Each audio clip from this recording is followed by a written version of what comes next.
பிரிட்டிஷார் மேலே ஒரு கோபம் வந்தது. இந்த வரி வசூலை இவர் வசூல் பண்ண. ஏன்னா முகமது அலி வாலாஜா வந்து அவ்வளோ வந்து இது கிடையாது, வலிமையானவர் கிடையாது, எதிர்த்து போரிடுற அளவுக்கு ஒரு இதாக கிடையாது.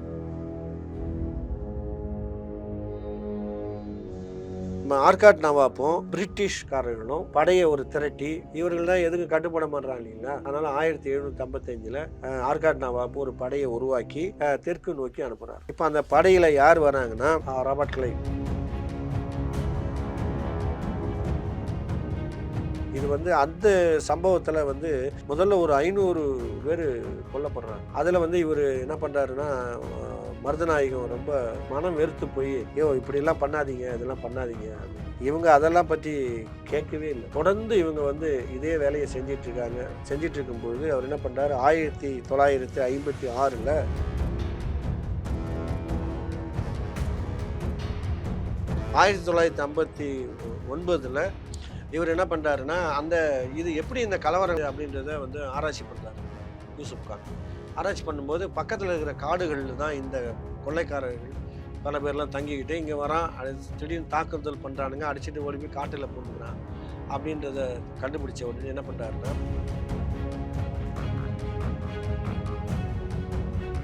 எல்லாத்தையும் இந்த கொள்ளைக்காரர்கள் கலவரக்காரர்களும் அடக்கிறார். அடக்கின உடனே ஓரளவுக்கு இந்த கலவரங்கள் அடங்குது. மதுரை திருநெல்வேலி இந்த 2 பகுதியும், மதுரையிலேருந்து திருநெல்வேலி உள்ள பகுதிகள்லாம் கொஞ்சம் அமைதி அடைந்து ஒழுங்குபட்டு கொஞ்சம் அமைதியாக மக்கள் வாழ தொடங்குகிறார் இவருடைய பொறுப்பு வந்ததுக்கு அப்புறம்.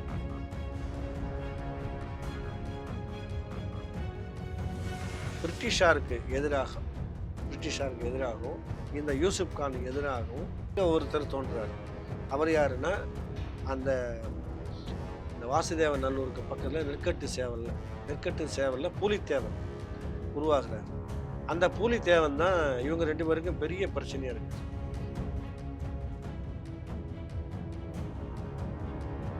பூலித்தேவன் மேல இவர் ஒரு காழ்ப்புணர்ச்சியில இருக்காரு, மருதநாயகம் இருக்காரு. இப்போ பிரிட்டிஷாரை இவரையே கூப்பிட்டு பூலித்தேவனை அடக்குன்னு சொன்னோன்னு அவருக்கு ரொம்ப உற்சாகமாயிடும். இப்போ இந்நிலையில என்ன பண்றாருன்னா,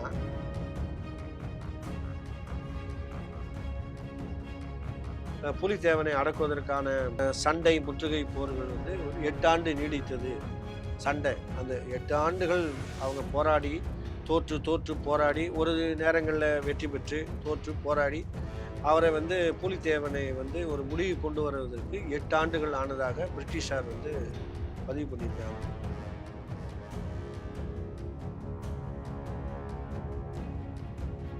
இந்த சம்பவம் என்னை வந்து வாழ்நாளில் மறக்க முடியாத சம்பவம். இந்த சம்பவத்தை நான் மறக்கவே மாட்டேன். என்னை நோக்கி நீ வாளை தூக்கி விட்டாயோ, உன்னை நான் உயிரோடு விடப் போவதில்லை, உன்னை கண்டந்துண்டமா வெட்டிடுவேன் பாரு. அப்போ 2 பேரும் கை கலப்பா போற சம்பவம்லாம் நடந்ததாக அந்த மினிட் புக்கில் குறிச்சு வச்சிருக்காங்க.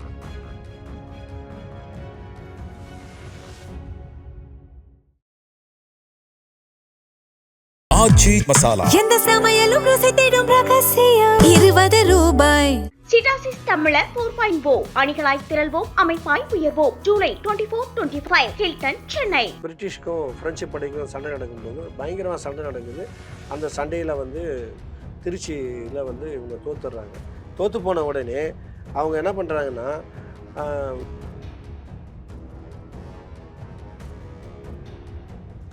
இந்த சண்டை போடுறாங்க இல்லையா படை வீரர்கள், அவர்களுக்கெல்லாம் வந்து மாதம் 3 ரூபா சம்பளம், மாதம் 3 ரூபா சம்பளம். சண்டை போடுறதுல எது கையில் கிடைக்குதோ அதை அவங்க எடுத்துக்கலாம். அந்த மாதிரி ஒரு ஒரு கோரிக்கை அவர்களுக்கு ஒரு ஆஃபர் முன்வைக்கப்பட்டதுனால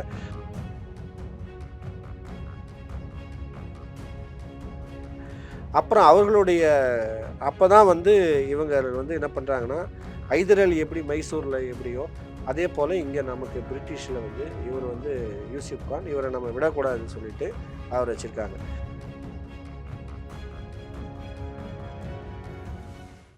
கிங் டிவி நேயர்களுக்கு வணக்கம். இன்றைய சிறப்பு நிகழ்ச்சியில் நம்முடன் இணைந்திருக்கிறார் மூத்த பத்திரிகையாளர் புகழேந்தி அவர்கள். வணக்கம் சார். வணக்கம். பொதுவா மருதநாயகம் அப்படின்னா கமலஹாசன் சார் படமா ஸ்டார்ட் பண்ணி அதை தொடர முடியாம அப்படியே நிறுத்திட்டாரு. அப்படிதான் எல்லாத்துக்குமே தெரியும். மருதநாயகம் அப்படின்ற பேருக்கு பின்னாடி ஒரு பெரிய வரலாறே இருக்கு. ஒரு சில நபர்கள் அவரை வந்து தலைவராகவும் பார்த்துட்டு இருக்காங்க. அவங்கள பத்தி ஷேர் பண்ணுங்க சார். அப்பதான் அவர் என்ன பண்றாரு, என்னால இவ்வளோ தொகை கொடுக்க முடியாது. என்கிட்ட பணம் கிடையாது. நான் வாங்கினேன், செலவு பண்ணிட்டேன், எல்லாம் போச்சு. சரி வேற எங்கேயாவது நீ வரி வசூல் பண்ணுவீன்னா, எனக்கு வரி வசூல் எனக்கு கீழே இங்கே 70 பாளையக்காரர்கள் இருக்காங்க. அவர்களிடத்துல தான் நான் வந்து வசூல் பண்ணி உங்களுக்கு கொடுக்கணும். ஆனா என்கிட்ட பணம் கிடையாது. வேணும்னா நீங்க போய் அங்க வரி வசூல் பண்ணிக்கங்க. அப்படின்னு சொல்லிட்டு என்ன பண்றாருன்னா, மதுரையினுடைய வரி வசூலை பிரிட்டிஷாருக்கு முதல்ல எழுதி கையொப்பம் போட்டு ஒப்பந்தம் போட்டு கையெழுத்து போட்டு கொடுத்தது இந்த முகமது அலி கான் வாலாஜா தான் கொடுக்குறார். இப்போ இப்படி எழுதி கொடுத்த உடனே இந்த தென் பகுதியில் இருக்கிற பாளையக்காரர்களுக்கும் பிரிட்டிஷார் மேலே ஒரு கோபம் வந்துடுது.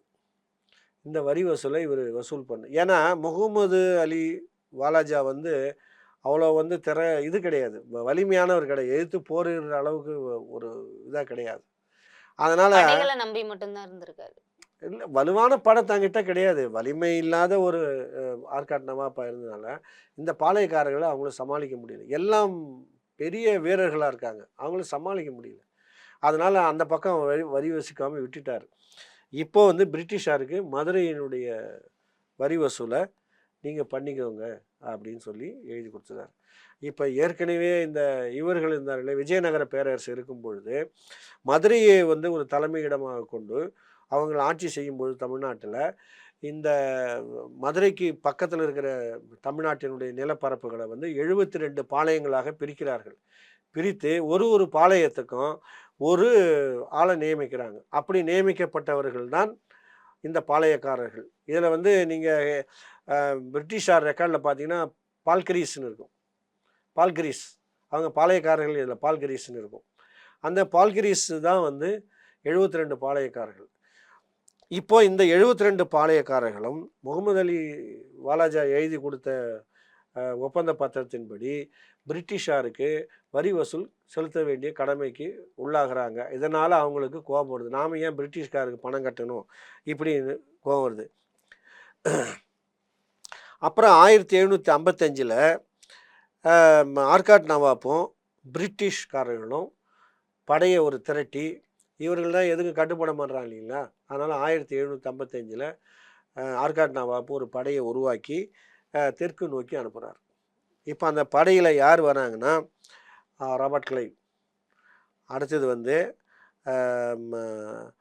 இந்த ஆர்காட் நவாப்பினுடைய சகோதரர் ஒருத்தர் மஹ்யூஸ் கான், அவர் பேர் மஹ்யூஸ் கான் பேர். அவருக்கு பாதுகாப்பாக இந்த மருதநாயகம் கூட போகிறார். இப்போ இந்த படை தெற்கு நோக்கி மூவ் ஆகுது. இப்போ இவர்கள் போய் ஒரு பகுதியாக வந்து சண்டையிட்டு அவர்களை அடக்கி வரி வசூல் பண்ணணும் என்பது தான் அவர்களுடைய திட்டம். இப்போ இங்கே போகும்பொழுது என்ன பண்ணுறாருன்னா, இந்த மஹ்யூஸ் கானும் பிரிட்டிஷ் படையும் எந்த கிராமத்துக்குள்ளே நுழைஞ்சாலும் அந்த கிராமத்துக்குள்ளே முன் அறிவிப்பு இல்லாமல் உள்ளே நுழைந்து அடிப்பது, அங்கே இருக்கிற ஆடு மாடுகளை கோழிகளை எல்லாம் வந்து கொண்டு வந்து சமைச்சு சாப்பிட்றது, இப்படியெல்லாம் பண்ணு. அதில் வந்து பார்த்திங்கன்னா இந்த மஹ்யூஸ் கான் வந்து நிறைய மக்களை வந்து அடித்து கொள்கிறாங்க. இது வந்து அந்த சம்பவத்தில் வந்து முதல்ல ஒரு 500 பேர் கொல்லப்படுறாங்க. அதில் வந்து இவர் என்ன பண்ணுறாருன்னா, மருதநாயகம் ரொம்ப மனம் வெறுத்து போய், இப்படிலாம் பண்ணாதீங்க, இதெல்லாம் பண்ணாதீங்க அப்படின்னு. இவங்க அதெல்லாம் பற்றி கேட்கவே இல்லை. தொடர்ந்து இவங்க வந்து இதே வேலையை செஞ்சிட்ருக்காங்க. செஞ்சிட்ருக்கும் பொழுது அவர் என்ன பண்ணுறாரு, 1956 வந்து இவர் வந்து இது எழுதுகிறார் மேலிடத்துக்கு. இது மாதிரி இவங்க வந்து மக்களை எல்லாம் கொல்றாங்க தேவையில்லாமல். அதில் வந்து அதிகமாக கொல்லப்பட்டது யாருன்னு கேட்டிங்கன்னா, கள்ளர் மரபை சேர்ந்தவர்கள் மக்கள் தான் வந்து அதிகமாக கொல்லப்பட்டார்கள். அதுக்காக இவர் வந்து ஒரு பெட்டிஷன் எழுதி மேலிடத்துக்கு அனுப்புகிறார் யூசுப் கான்.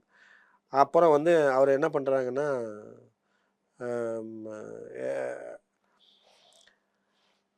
அந்த இவர் கூட வந்த அந்த இராணுவ படை தளபதி இன்னும் அந்த இவர்களை கூப்பிட்டு இராணுவ விசாரணை வைக்கிறாங்க.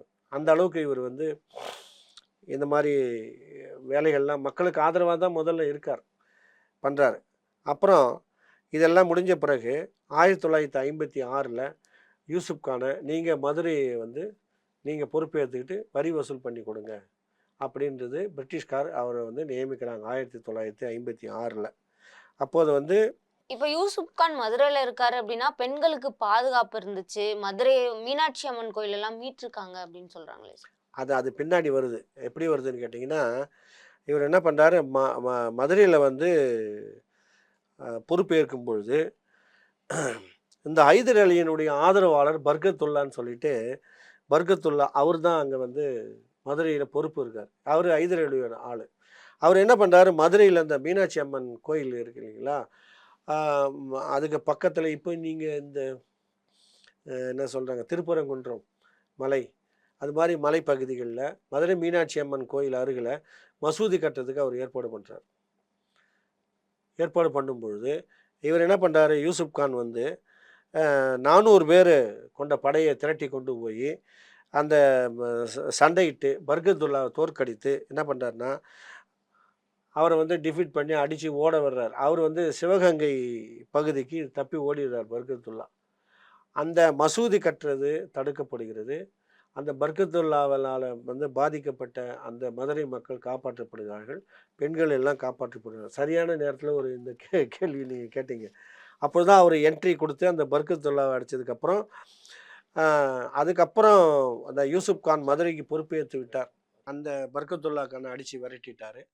ஆனாலும் அந்த பகுதியில் இருக்கிற பாளையக்காரர்கள் மக்களை தூண்டிவிட்டு ஒரு பெரிய கலவரங்களையும் போராட்டங்களையும் நடத்துகிறாங்க.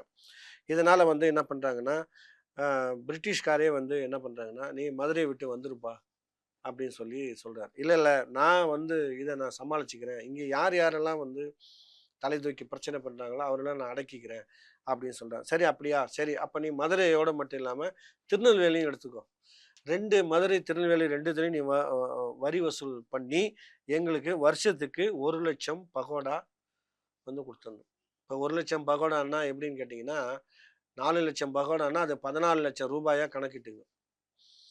அது மாதிரி அது 1,00,000 வந்து நீங்கள் பகோடா வந்து எனக்கு வசூல் பண்ணி கொடுத்துடணும் அப்படின்றார். சரி இவர் நான் வசூல் பண்ணி கொடுக்குறேன் அப்படின்னு சொல்லிடுறாரு.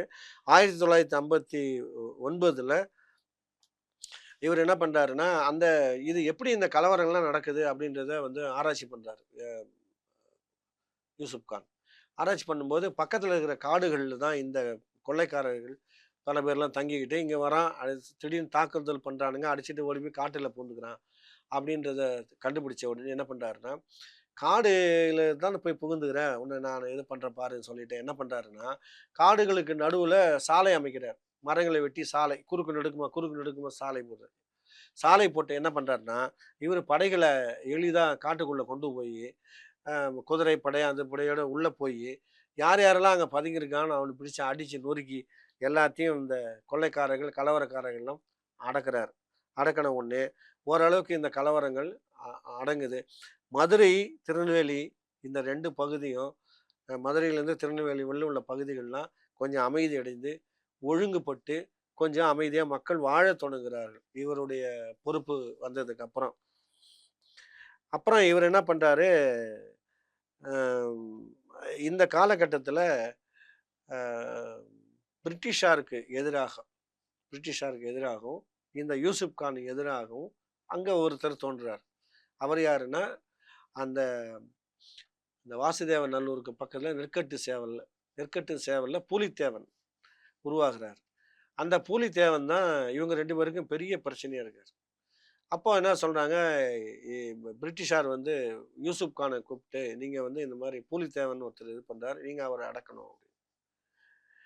பூலித்தேவனுக்கும் யூசுப் கானுக்கும் முன்னொரு காலத்தில் அவர் சின்ன பிள்ளையாக இருக்கும் பொழுது ஏற்கனவே அவங்க குடும்பத்துக்கும் இவங்க பூலித்தேவனால் ஏதோ ஒரு டிஸ்டர்பன்ஸ் ஏற்பட்டதுனால பூலித்தேவன் மேலே இவர் ஒரு காழ்ப்புணர்ச்சியில் இருக்கார். யார்?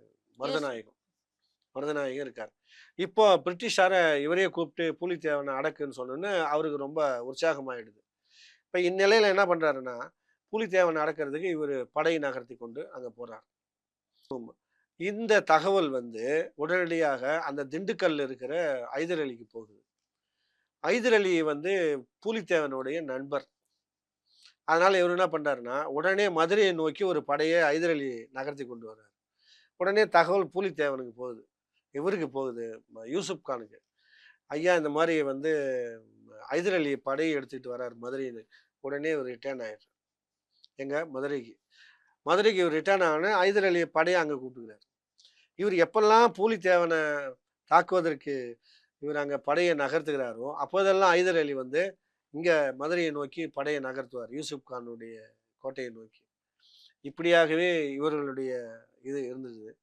ஆனால் அது மருதநாயகமும் புலித்தேவனுக்கும் பிரிட்டிஷாரும் எல்லாம் சேர்ந்து புலித்தேவனை அடக்குவதற்கான சண்டை முற்றுகை போர்கள் வந்து ஒரு 8 ஆண்டு நீடித்தது சண்டை. அந்த 8 ஆண்டுகள் அவங்க போராடி தோற்று போராடி ஒரு நேரங்களில் வெற்றி பெற்று தோற்று போராடி அவரை வந்து புலித்தேவனை வந்து ஒரு முடிவு கொண்டு வருவதற்கு 8 ஆண்டுகள் ஆனதாக பிரிட்டிஷார் வந்து பதிவு பண்ணியிருக்காங்க. அந்த ஹெச்இசி ஹில்ஸ் அவர் புக்கில் பதிவு பண்ணியிருக்கார். இது ஒரு புறம் இருக்கட்டும். இதுக்கப்புறம் இவர் என்ன பண்ணுறாருன்னா பெரிய லெவலுக்கு வளர்ந்துடுறார். யார்? யூசுப் கான் வளர்ந்துடுறார் மருதநாயகம். இந்த காலத்தில் பிரிட்டிஷுக்கு எதிராக நவாப்புக்கு எதிராகவும் இருந்த இந்த பூலித்தேவன் ஒரு புறம், பாளையக்காரர்கள் ஒரு புறம், இந்த பக்கம் பிரிட்டிஷ்காரர்கள் ஒரு புறம், இந்தாண்ட ஆற்காடு நவாப்பு ஒரு புறம். இப்போ 4 பக்கமும் இவருக்கு நெருக்கடி. இப்படி தான் இவர் களத்தில் இருக்கார். மதுரை திருநெல்வேலியினுடைய பொறுப்பில் இருக்கும் பொழுது ஒரு பக்கம் பாளையக்காரர்கள் பிரச்சனை, ஒரு பக்கம் இந்த பக்கம் பூலித்தேவன், இந்த பக்கம் வந்து ஆற்காடு நவாப்பு, அந்த பக்கம் பிரிட்டிஷார் பிரெஞ்சு ஒன்று. இந்த மாதிரியான சூழ்நிலைக்கு நடுவில் தான் யூசுப் கான் இருக்கிறார். அப்போ இவர் வந்து இவரை எதிர்க்கின்ற பாளையக்காரர்கள், குழுவினர்கள், போராட்டக்காரர்கள், கலவரக்காரர்கள் எல்லாரையுமே இவருடைய படையை வைத்து இவர் அடக்கி கொண்டே இருக்கிறார். இதற்கிடையே என்ன பண்றாரு? இவர் என்ன பண்றார்? மருதநாயகம் என்ன பண்றாருன்னா ஒரு படைகளை திரட்டுகிறார். தனக்கென்று ஒரு படையை திரட்டுகிறார். அப்போ அவர் என்ன செய்யறாருன்னா பிரிட்டிஷ்காரன் சம்பளம் எவ்வளோப்பா உங்களுக்கு சம்பளம் கொடுக்குறான்? 3 ரூபாய் கொடுக்குறான். சரி, நான் வந்து 22 ரூபா கொடுக்குறேன். 22 ரூபா உங்களுக்கு மாத சம்பளம். நீங்கள் வாங்க, சண்டையில் உங்களுக்கு எது கிடைக்குதோ அதெல்லாம் உங்களுக்கு. இதுதான் அக்ரிமெண்ட். நிறைய பேர் வந்துட்டான். இப்படி ஒரு தனிப்படையை உருவாக்கிட்டார். தனிப்படையை உருவாக்கி ஒரு பெரிய வலிமையாக மாறி அந்த கலவரக்காரர்களை எல்லாம் அடக்கி புகழ்பெற்ற நிலைக்கு வந்துட்டார். இப்போ புகழ்பெற்ற நிலைக்கு வந்த உடனே இவருடைய பெயர் தமிழ்நாடு முழுவதும் மருதநாயகம். அதை கான் சாஹிப் யூசுப் கான், அப்படிதான் மருதநாயகம் என்ற பெயர் மறைந்து கான் சாஹிப் யூசுப் கான் அப்படிதான் பரவ ஆரம்பிச்சு. இது ஆற்காட் நவாப்புக்கு பொறுக்கவில்லை. ஆற்காட் நவாப் என்ன செய்யறாருன்னா பயப்படுறாரு. இப்படியே இவன் வளர்ந்துகிட்டே வந்தானா, யூசுப் கான் வந்தானா, அவருக்கு வந்து வலிமை இல்லை. ஆமா, வலிமை இல்லை. பிரிட்டிஷ்காரன் என்ன பண்ணுவான்னா நம்மளை ஓரம் கட்டிட்டு அவனை வந்து பெரிய ஆளாக்கிடுவான், அப்ப நம்முடைய பதவி போயிடும் அப்படின்ற ஒரு பயத்துல அவர் முகமது அலி வாலாஜி என்ன பண்றாருன்னா இவர் ஒரு அறிக்கை விடுறார்.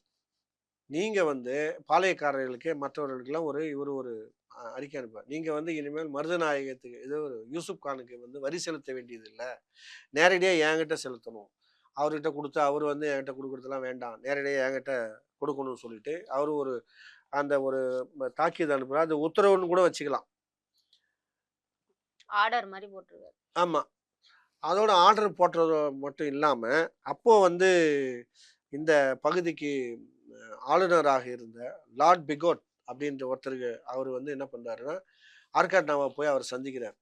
சந்திச்சு நீங்க வந்து கொஞ்சம் நீங்க யூசுப் கானு இதை கொஞ்சம் எடுத்து சொல்லுங்க. நான் ஒரு ஆற்காட் நவாப் என்கிட்ட தான் இதெல்லாம் இருக்குது, ஏன்னா இவன் தன்னிச்சையாக வரி வசூல் பண்றான், எவ்வளவு வரி வசூல் பண்ணு கணக்கு இல்லாம வசூல் பண்றான், நீங்க கொஞ்சம் எடுத்து சொல்லுங்க. அப்போ திருச்சியில வந்து அவருக்கு ஒரு பேச்சுவார்த்தைக்கு கூப்பிட்டு பேசுறாங்க. பேசும்பொழுது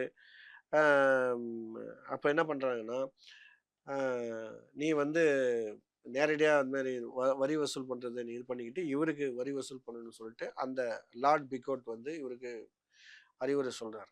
அப்போ இவரும் ஆற்காட் நவாப்பும் கூட இருக்கிறாரு, எல்லாரும் பேச்சுவார்த்தை நடக்குது. அப்போ என்ன சொல்கிறாருன்னா யூசுப் கான் வந்து உங்களுக்கு வந்து பிரிட்டிஷ்காரங்களுக்கு வந்து வரி வசூல் வந்து வரி பணம் போதவில்லை என்றால் சொல்லுங்க. ஏற்கனவே இருக்கிறத விட 1,00,000 விட நான் 7,00,000 பகோடா பவுன் வந்து வசூல் பண்ணி வருஷத்துக்கு நான் கட்டுறேன். என்ன சொல்றீங்கன்னு பேரம் பேசுறாரு. யாரு? யூசுப் கான். பேரம் பேசுறது இது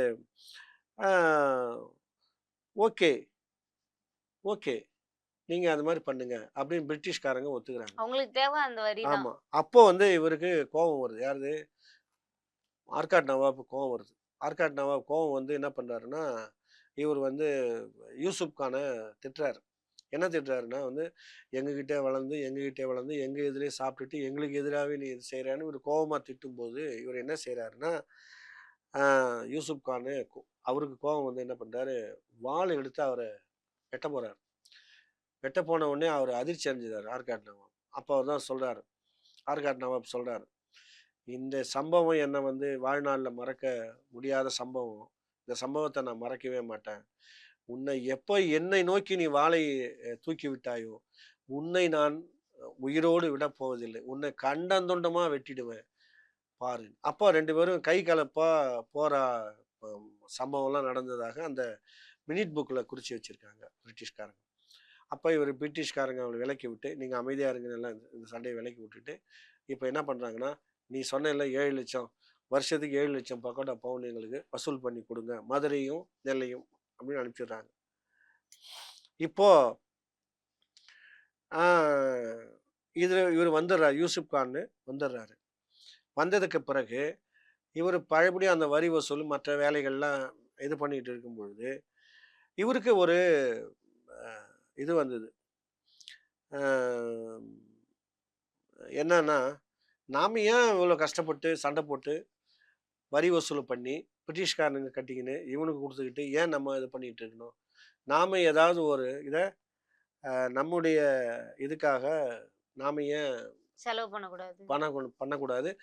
நாமே ஏன் வந்து இந்த மதுரையை வந்து இது பண்ணிக்க கூடாதுன்னு சொல்லிட்டு இவர் என்ன பண்றாருன்னா, மதுரையை தன்னுடைய கட்டுப்பாட்டுக்குள்ள கொண்டு வருவதற்கான அனைத்து முயற்சிகளையும் மேற்கொள்கிறார். அப்ப என்ன செய்யறாங்கன்னா, பிரிட்டிஷ்காரங்களுக்கு கோபம் வந்துடுது. சரி, இவன் தடம் மாறி போகிறான், இவனை விடக்கூடாது அப்படின்னு சொல்லிட்டு யூசுப் கானை கைது செய்வதற்கு வந்து ஒரு மான்சன் அப்படிங்கிற ஒருத்தவரை வந்து ஒரு தளபதி அனுப்புறாங்க. இப்போ இந்த நிலையில சிவகங்கை ஜமீன் இருக்கு இல்லைங்களா, அவங்களுக்கும் இந்த யூசுப் கானுக்கும் வரி வசூல் பண்ணுவதில் வந்து தகராறு ஏற்படுது.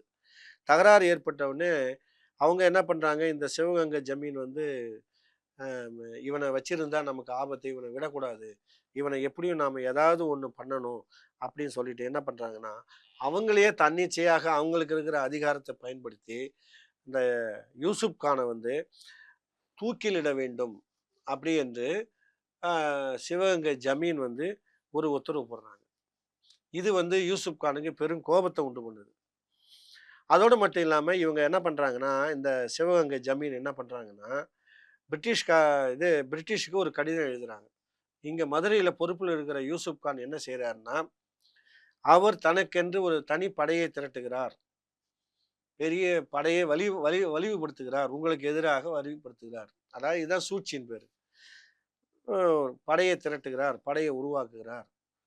அதோடு மட்டும் இல்லாமல் மதுரைக்கு பக்கத்தில் பீரங்கி தொழிற்சாலை ஒன்றை இவர் வந்து உருவாக்குறாரு. அதில் பீரங்கிகளை தயாரித்து உங்களுக்கு எதிராக சண்டை போட போகிறதாகவும் தகவல் அப்படின்னு சொல்லிட்டு இவர் வந்து ஒரு கடிதத்தை பிரிட்டிஷாருக்கு அனுப்புகிறாங்க. இப்போ என்ன பண்ணுறாங்கன்னா, பிரிட்டிஷார் இந்த கடிதத்தை பார்த்த உடனே அந்த கேரளா பக்கத்தில் திருவிதாங்கூர்னு இருக்கு இல்லையா, அந்த திருவிதாங்கூர் சமஸ்தானத்தோட ஒரு ஒப்பந்தம் பண்ணிக்கிட்டு அந்த படைகளை திரட்டிக்கிட்டு மதுரையில் பிரெஞ்சு படைகளையும் கூப்பிட்டுக்கிட்டு மதுரையில் மீண்டும் வந்து சண்டை போடுறாங்க. சண்டை போட்டு என்ன பண்ணுறாங்கன்னா, அப்போ வந்து யூசுப் கான் கொஞ்சம் வலிமை இழந்து இதை திணறார் சண்டை போடுறதுல. திணறும் பொழுது அவர் என்ன பண்ணுறாங்கன்னா, இந்த பிரெஞ்சு கொடியை அங்கே மதுரையில் ஏற்றுகிறார்கள். இப்போ என்ன பண்ணுறாங்கன்னா, பிரிட்டிஷ்காரங்க ஆளுநர் வந்து சாண்டர்ஸ்ன்னு ஒருத்தர் வந்து என்ன பண்ணுறாரு, பிரிட்டிஷ் ஆளுநர் வந்து கூப்பிட்றார். அழைத்து நீங்கள் வாங்க, இந்த மாதிரி நாம் 2 பேரும் பேச வேண்டியிருக்குது, உங்கள் மேலே இவ்வளோ பிரச்சனைகள் தாக்கியதுகள்லாம் இருக்குது, நீங்கள் பேச வேணும் வாங்கன்னு சொல்கிறார். ஆனால் வந்து இவர் நான் வரமாட்டேன்னு சொல்லி யூசுப் கான் வந்து மறுத்துடுறார். மறுத்ததுனால பிரிட்டிஷுக்கு வந்து பிரிட்டிஷார்களுக்கு ஒரு கோபம் வந்துடுது.